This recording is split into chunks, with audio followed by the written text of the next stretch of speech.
Biz Vladimir Putinin MDB dövlət başçılarının qeyri-rəsmi samitində fikirlərini şərh edəcəyik qonağımızla, ekspertlə birlikdə. Eyni zamanda dünən keçirilən görüşlərdə də müəyyən fikirlər səsləndirilib. Hamısını birbaşa bağlantıda siyasi şərhçi Rəşad Bayramovla danışacağıq. Rəşad bəy, axşamınız xeyir olsun. Vladimir Putinin bu dəfəki çıxışı da fərqli nüanslarla yadda qaldı, fərqli açıqlamalarla yadda qaldı. Sanki belə bir təəssürat yaranır. Hazırda dünya nizamı yenidən formalaşır və Rusiya burada fərqli bir qütbdə özünü hiss edir. Sanki MDB dövlətlərini də bu qütbdə öz yanında görür. Hər halda açıqlamaları bunu deməyə əsas verir. Siz də prosesləri diqqətlə izləyən siyasi şərhçilərdən birisiniz. Ona görə də fikirlərinizi bu mövzuda eşitmək istəyərdik. Hər halda Kremlin SSR ilə bağlı da bir açıqlaması oldu. Təbii ki, istər Putin, istərsə də Rusiyanın digər rəsmiləri artıq uzun müddətdir ki, faktiki olaraq eyni ritorika ilə çıxış edirlər. Zaman-zaman sözlər dəyişsə də, zaman-zaman ifadələr dəyişsə də, amma ümumi nəticə, yəni vermək istədikləri mesaj demək olar ki, dəyişmir. Yenə də tarixi torpaqlar, bütün postsovet belə deyək, məkanının Rusiyanın orbitində olmasına dair mesajlar və s.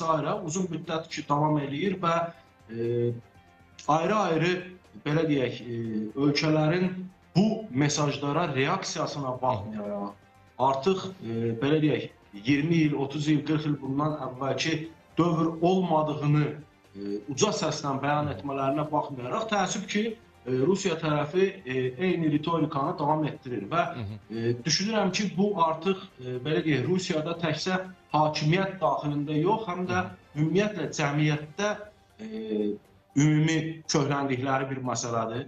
Artıq Rusiyanın sıravi vətəndaşından tutmuş ən yüksək səviyyədəki rəsmi şəxsinə qədər faktiki olaraq eyni mövqenin daşıyıcısı olaraq çıxış edirlər. Bunu biz Rusiya məxsus Rusiya segmentində, sosial şəbəkələrin Rusiya segmentində sıravi vətəndaşların belə ritorikasından, yazdıqları şərhlərdən, ayrı-ayrı statuslarından çox açıq şəkildə görə bilirik. Və Putin də əslində bunu gizlətmir. Zaman-zaman çox açıq şəkildə bu istiqamətdə mövqeyini ortaya qoyur və bunu da davam etdirir. Rəşad bəy, çox təhlükəli bir məqam baş verə bilər növbəti illərdə məsələn.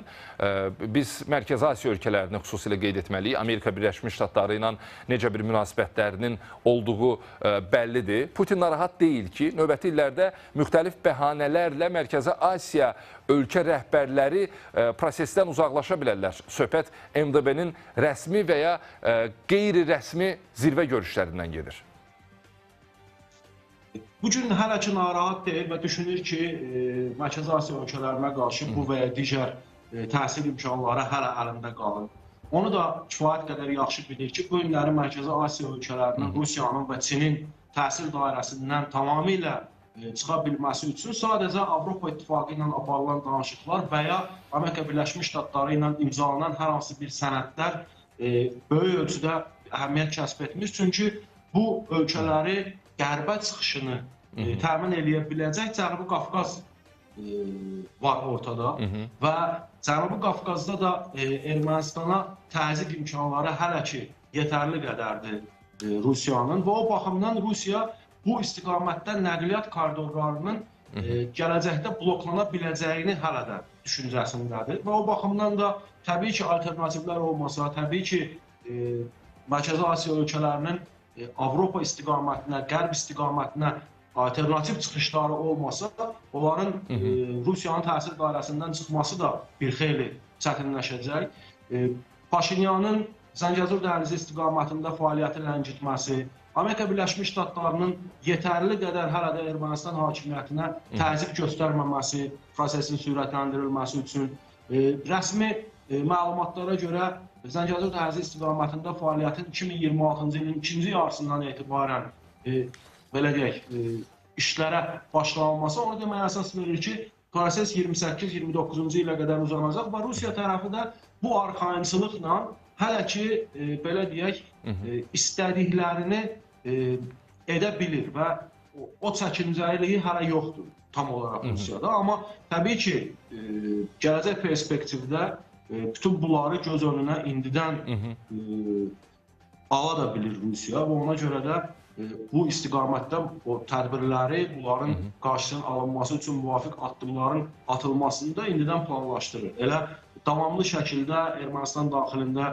vəziyyətin gərginləşdirilməsi, Paşinyanın təzyiq altında saxlanılması, Ermənistan daxilində 5-ci kolonun hərəkətə gətirilməsi, ümumiyyətlə Cənubi Qafqazda təsir imkanlarını artırmağa yönəlik cəhdlər və s.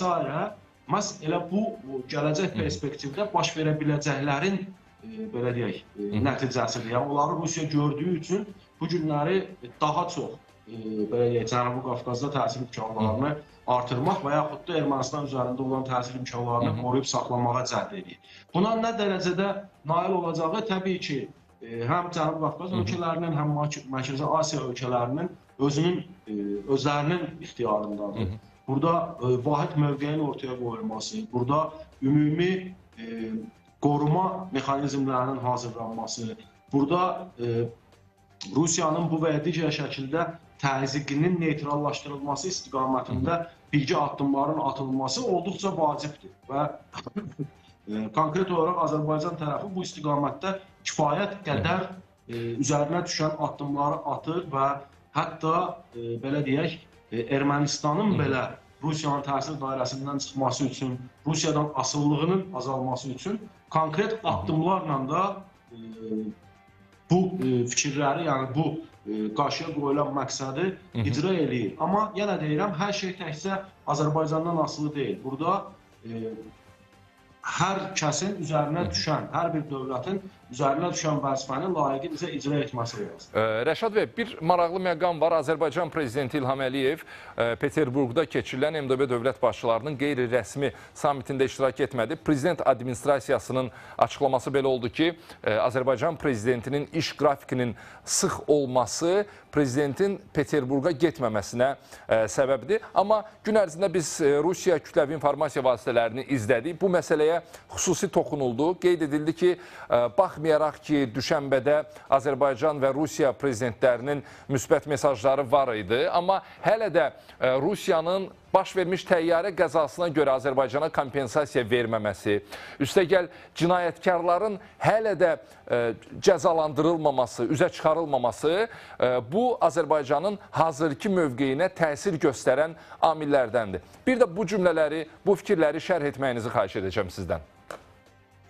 Birinci oradan başlayaq ki, bu tədbir məlum olduğu kimi, yəni rəsmi tədbir deyil və orada siyasi qərarlar qəbul olunmur. Sadəcə, belə deyək, siyasi atmosferin yoxlanıldığı bir platformadır. Ondan qabaq keçirilən tədbirdə isə Azərbaycanın iştirakı ümumiyyətlə mümkün deyil. Azərbaycan Avrasiya İqtisadi İttifaqının üzvü deyil. Amma bu, prezidentin qrafikinin sıx olması və digər məsələlərlə yanaşı ortada bir sıra amillər də var. Yəni, hər halda bu istiqamətdə ehtimallar irəli sürmək olar. Ən mühüm amillərdən biri qeyd etdiyiniz kimi Azala məxsus təyyarənin qəzaya uğraması ilə bağlı Rusiyanın hələ də ortaya qoyduğu və sərgilədiyi mövqedir. Yəni, düşənbə görüşündən artıq 2 aydan da artıq, belə demək mümkünsə, vaxt keçib və həmin görüşdə Vladimir Putinin verdiyi bəyanatlara baxmayaraq, yəni söhbət kompensasiya ödənilməsindən gedir, söhbət konkret məsuliyyət daşıyan şəxslərin hüquqi məsuliyyətinin təmin ediləcəyindən gedir. Hələ də bu istiqamətdə hər hansı bir konkret addımın atıldığına şahidlik etməmişik. Və belə bir fonda Moskvada keçirilən qeyri-rəsmi görüşdə iştirak etmək Bakı üçün siyasi mesaj baxımından uyğunsuz görünərdir. Prezidentin iştirakdan imtinası açıq şəkildə göstərir ki, Azərbaycan bu məsələni unutmur və gündəmdən də çıxarmır. Amma söhbət təkcə Azal məsələsində deyil. Bizim davamlı şəkildə Ukrayna ərazisində enerji infrastrukturumuzun zərbələr altına qoyulması, davamlı şəkildə Rusiyada Azərbaycan insanına qarşı ortaya qoyulan mövqe, ortaya qoyulan münasibət, Ukrayna ərazisində Azərbaycan səfirliyinin faktiki olaraq hədəfə alınması və digər bir sıra amillər var ki, bütün bunların fonunda Rusiyanın heç bir addım atmaması təbii olaraq Azərbaycan tərəfini narahat edir. Orada yığışan ölkə başçıları, onsuz da biz Mərkəzi Asiya ölkələri ilə faktiki olaraq indi 5+1 və bir platformada onsuz da bir yerdəyik, mütəmadi olaraq görüşürük, mütəmadi olaraq bu və digər məsələləri müzakirə edirik. Ermənistanla bağlı məsələ ortadadır. Yəni orada Rusiya lazım idisə, belə deyək, Azərbaycanın orada iştirakı, o da o iştirakı təmin eləmək üçün üzərinə düşən, bundan qabaqki ay qabaq götürdüyü öhdəliklər istiqamətində müəyyən addımlar atmalıydı. Bu addımlar atılmadı və çox təəssüf ki, nəinki addımlar atılmadı, ondan sonraki dövrdə belə Rusiya tərəfindən Azərbaycanla bağlı münasibətlərdə biz hər hansı bir müsbət addımlara şahidlik etmədik. Yəni Rusiya mediası bugün yenə də Azərbaycana hədəf olan bəyanatlarla çıxış edir. Yenə də Azərbaycanı tənqid mövqeyində, Azərbaycanla bağlı şantaj mövqeyində yenə də Rusiyanın ayrı-ayrı televiziyaları, media qurumları yenə də bu istiqamətdə belə deyək, mövqe ortaya qoyurlar və bütün bunların fonunda təbii ki, bu iştirak belə deyək, mümkün deyildi. Prinsip etibarilə bilirsiniz, Azərbaycan-Rusiya münasibətlərində top tamamilə Rusiyanın meydanındadır. Yəni Rusiya öhdəliklərini yerinə yetirəcəksə, məsuliyyəti dərk edəcəksə və məsuliyyətdən irəli gələn addımlar atacaqsa, o zaman rəsmi Bakı üçün dialoqun davam etdirilməsi ilə bağlı hər hansı bir problem yoxdur. Rəşad bəy, bəli. Buyurun, fikrinizi yekunlaşdırın. Amma bunlar baş vermədiyi təqdirdə təbii ki, münasibətlərin tam olaraq bizim istədiyimiz səviyyədə normallaşdırılması da mümkün görülür. Rəşad bəy, bu arada Sankt-Peterburqda gözlənilən görüş də baş tutdu. Söhbət Paşinyanla Vladimir Putinin görüşündən gedir və burada Paşinyan sanki bir balaca hilə işlədib, qabaqdan gəlmişlik edib, Zəngəzur dəhlizi ilə bağlı danışdı və qeyd elədi ki, trip marşrutu ilə bağlı Amerika Birləşmiş Ştatları ilə aparılan danışıqlar fonunda bu məsələni Rusiya prezidenti Vladimir Putinlə müzakirə etməyə hazırdır. Hətta vurğuladı ki, Azərbaycanla Ermənistan arasında sülh razılaşmasından sonraki mərhələdə bu Ermənistan-Rusiya münasibətlərinə də yaxşı təsir göstərəcək. Paşinyan bugün çox cəsarətli açıqlamalar və çıxışlar etdi. Gəlin bunu da bir təhlil edək. Təbii ki, Paşinyanın əslində belə deyək, çıxışları gözlənilən çıxışlar idi. Xüsusən də nə şiş yansın, nə kabab prinsipi ilə bilirik ki, Paşinyan Rusiyaya gedəndə hərəkət edir. Yəni, tamamilə Rusiya mövqeyini müdafiə edən bəyanatlarla da çıxış eləmir. Amma biz, belə deyək, ərazi mənim ərazimdir. Həmin ərazidə kiminlə birgə müqavilə bağlayaram, o da mənim işimdir kimi bir bəyanat verməyə də cürəti çatmır.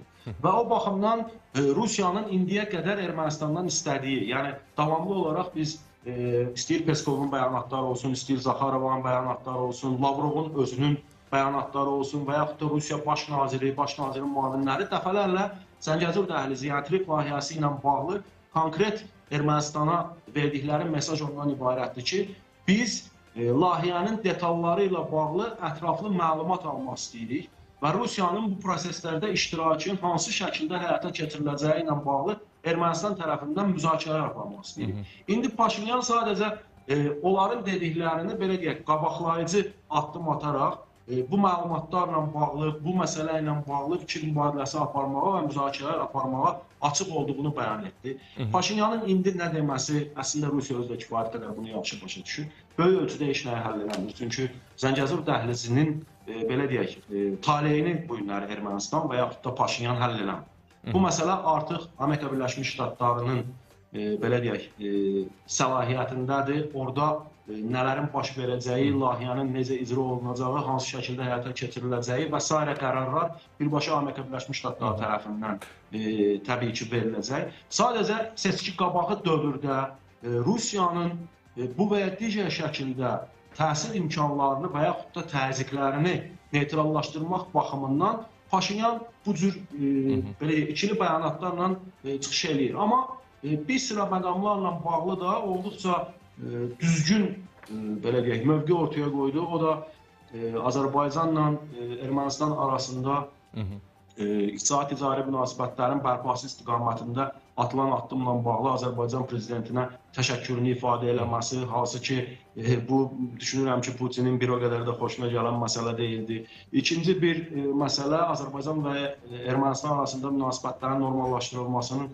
Rusiyada müsbət təsiri baxımından bütün bunlar təbii ki, həm Rusiyaya, həm də faktiki olaraq qapalı şəkildə bu günləri Paşinyanı aktiv şəkildə müdafiə edən Qərbə də ötürülmüş mesajlardır. Yenə deyirəm, Paşinyan hələ də ikili siyasətini davam etdirir və bunu da seçkilərə qədər belə düşünürəm ki, etdirmək məcburiyyətindədir. Yəni, asılılıq o həddədir ki, bu günləri Paşinyan açıq şəkildə Putinə və yaxud da rəsmi Moskvaya biz artıq yolumuzu seçmişik və bizim yolumuz sizlə bir deyil mesajını verə bilir. Aydındır. Çox sağ olun Rəşad bəy, minnətdaram. Axşam-axşam günün əsas hadisələri ilə bağlı suallarımızı cavablandırdığınıza görə Rəşad Bayramov siyasi şərhçi ilə birbaşa bağlantıda